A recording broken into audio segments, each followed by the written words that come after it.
Early start to the season seemed like you guys lost a little confidence or some of the mojo or whatever you want to call it. Do you think you kind of got that back now? I think it's still early, Frank. I think we need to get to the midway point in the season, see where we are. It's early for everybody. I think you could see in the league it's pretty tight from top to bottom. A few teams are a little bit ahead, and everyone else is within striking distance. So who knows where we are, and hopefully we're headed in the right direction. Next, we go to Jeff Lemieux from RevolutionSoccer.net. He'll be followed up by Seth McCumber from SB Nation. Jeff, you're unmuted now.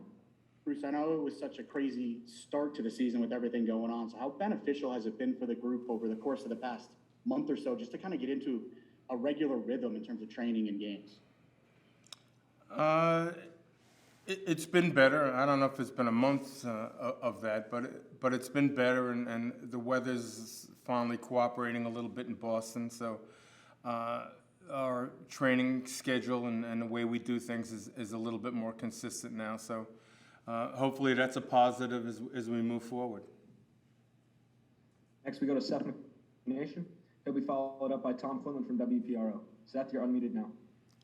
Hi, Bruce. Thanks for taking the time. Just curious if there's an update regarding Gustavo Bo. Is it possible that he might be available this weekend? Not likely. Probably a week away.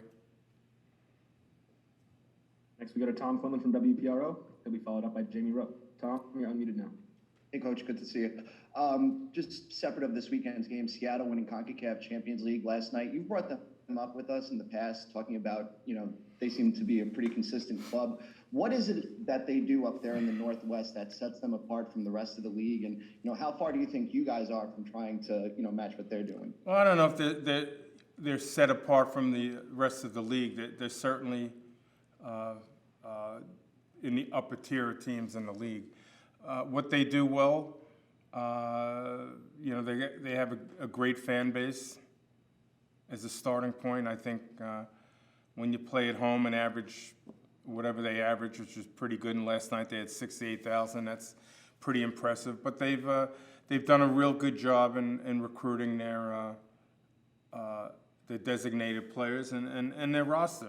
So they have a good roster. They've had consistency with the coaching staff. Brian's been there a number of years. They know what they're about as a club. They have a way of playing, and I said a great following in the city, and I think that allows them to recruit well, also. So they're one of the few teams that can survive playing on an artificial field in a football stadium, because they do a lot of things right, and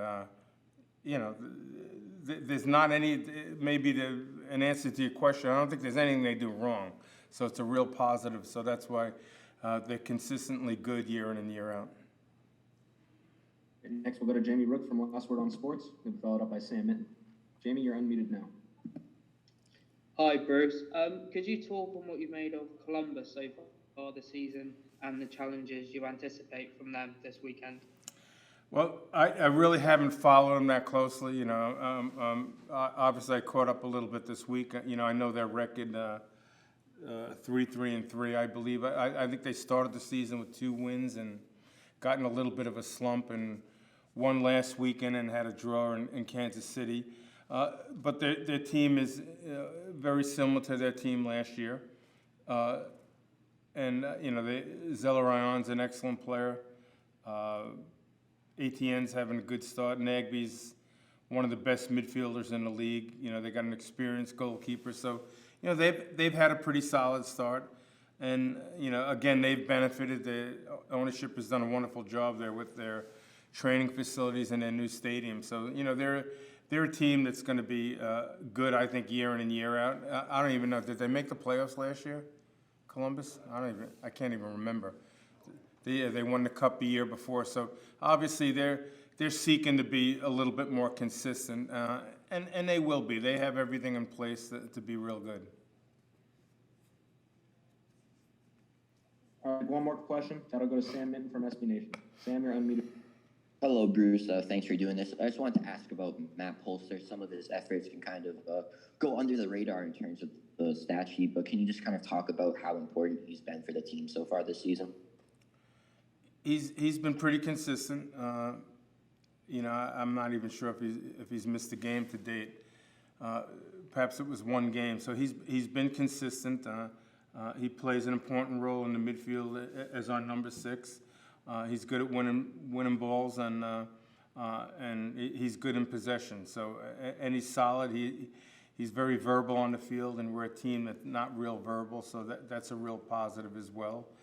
And he's appreciated by his teammates for all the hard work he gives us game in and game out.